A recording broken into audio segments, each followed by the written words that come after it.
Joined here at the Republican Jewish Coalition meetings by Congressman-elect Max Miller from Ohio. Thanks for taking the time. Your first appearance on the stage here after your election at the midterms. What's the last couple weeks been like for you? It's been a whirlwind. The election just happened a couple weeks ago, and then as soon as you're done with the election, they rush you to D.C. for orientation. So you really are drinking water out of a fire hose. But that being said, it's been an incredible educational opportunity to see the inner chamber of the House of Representatives, to learn about policy and procedures, about parliamentary requirements, things of that nature. It's been incredibly eye-opening. But now this is where the work really starts. We ran a great campaign over the last 2 years, focused on policy and the issues, and that's why we were successful and overperformed within our district by 4 points. And that's the same type of tack we're going to bring into Congress, and to hold these individuals accountable for the destruction that they brought to our country over the last 2 years. And that has to happen as of yesterday, but when we take that gavel back on January 3rd, that's when it's going to start. Just like Congressman David Kustoff, you're from a district that is not heavily Jewish. Did Judaism play into your campaign at all? It didn't. I'm actually really disheartened to say this, and some people within our community view this as a different way, but this is my own experience through campaigning. So my district are probably a handful of Jewish people, just a handful. We're predominantly a Christian district, and a rural one at that. I've experienced more anti-Semitism from our own people than I have from the people within our district, the state of Ohio, and the rest of the country. I've had people attack me because of my relationship with the former president and President Donald J. Trump, and they just say, they attack me on my Jewish values. Well, what are those Jewish values? Because they don't attack me on policy.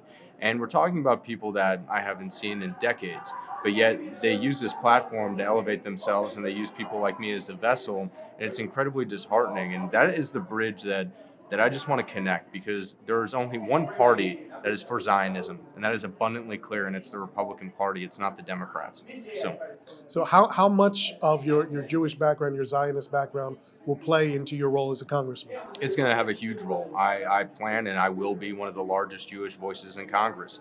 As of right now, we have 3 Jewish Republican congressmen who are going to represent all of our people, and it's an important platform, and it's an honor to be in this capacity to do that.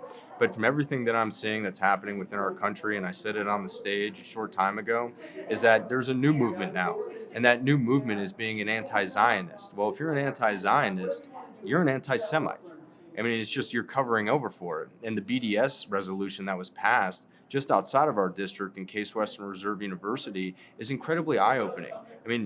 They say that these universities are teaching our children and our young adults everything they need to take with them. What I am seeing is an indoctrination happening to where they are embracing this anti-Zionism message, but they don't understand what BDS is. I fundamentally don't believe they understand that, no one who even associates himself with Israel, who wants to do work with Israel, they may not even be an Israeli or even a Jewish individual, that they now can't do work with Case Western Reserve University and their student body. That is abhorrent. That is absolutely an unholy, an un-American ideology that needs to be wiped from the face of the earth. I want to talk to you about these meetings in particular. We heard from a number of 2024 presidential candidates yesterday who either directly or indirectly rebuked the former President Trump. What are your feelings on where and how former President Trump plays a role in the Republican Party going forward? Yeah. President Trump is still the leader of the Republican Party, and everything that we're seeing right now, and everyone who's posturing around him, attacking him, and I know he's a counterpuncher and he does it himself, but once again, they're using him as a vessel to elevate their own platform. We're talking about individuals who have not only taken this stage, but have given other interviews throughout our country, and now they bash him. Well, they didn't bash him when they were cabinet secretaries and close to him and doing phenomenal work on policy and legislation on behalf of the American people. But when they see a target of opportunity to go ahead and attack President Trump, they're using that to their advantage for their own ambitions. And that's exactly what it is, and I feel like people can see that. Everyone, wants to turn on him, and it's always the people who turn, they want something in return for doing so. Everyone that has turned their back on President Trump has written a book, or now they're thinking about running for president, or they're trying to elevate their platform through other media channels and, the largest super PACs known to man for the Democrats and the mainstream media. So that's fundamentally where I believe that it is. And no one can argue with me on this, or I think anyone, but President Trump's policies were great for every American. They weren't just good for Republicans, they weren't just good for Democrats or independents. They affected everyone in a positive way that gave them more money, more security within their own country, and our southern border was secure, and we weren't worried about being in a nuclear war.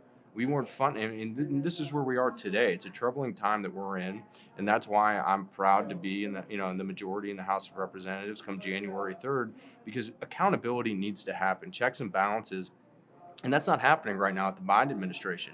They've weaponized every single department and regulatory agency to harass the American people on a daily basis, to continue to grow the public sector in such a way where they don't want people in the private sector to succeed. And we see that through his priorities. And what are his priorities?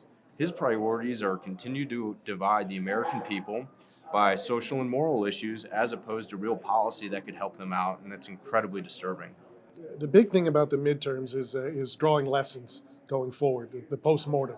How were you able to prevail as a Trump-backed candidate where so many others fell short, and what lessons can be drawn from that going forward? I will tell you how we ran our campaign. We ran our campaign focused on the issues, and we left the nasty rhetoric alone. We were focused on all of the issues and all of the accomplishments that President Trump and our administration accomplished within 4 years, and that is what we were able to convey to our constituency, is that I am embodying President Trump's policies because they're incredibly fruitful for every American. And look, I'm not President Trump. I don't pretend to be. A lot of other people do. But everyone is different. So do I support the man, and am I proud to back him for president? Yes, I've already endorsed him. But the tack that we have taken is, I'm a Marine who can hold my bearing. I don't need to be nasty. I can be strong and tough with my rhetoric, but do so in a professional and tactful way. And I feel as if that is why we were successful. But not only that, we were going to 6 to 10 meetings and events a day, all the way up until the end. We did not take our foot off the gas. We continued to go out there, establish relationships within our community, be focused on the issues that matter to people, and not get lost in all the ancillary things that the Democrats want to drive us into only to hurt the Republican Party. We didn't engage in that type of nonsense, and I believe that is fundamentally why we were successful and some others weren't throughout this process. And we all were expecting a bigger majority, but I'll say this to you. Tom Brady's won 7 Super Bowls. No one here, and I've asked a lot of people, how many he won all the Super Bowls by with combined points. Why? Because everyone just remembers that he won. And that's where we are with the majority, and I couldn't be any more proud to serve in this body and to do good work on behalf of the American people. Max Miller, Congressman-elect from Ohio, thanks so much. Thank you, Look sir. forward to keeping tabs on you in the House. Thank you. Appreciate you.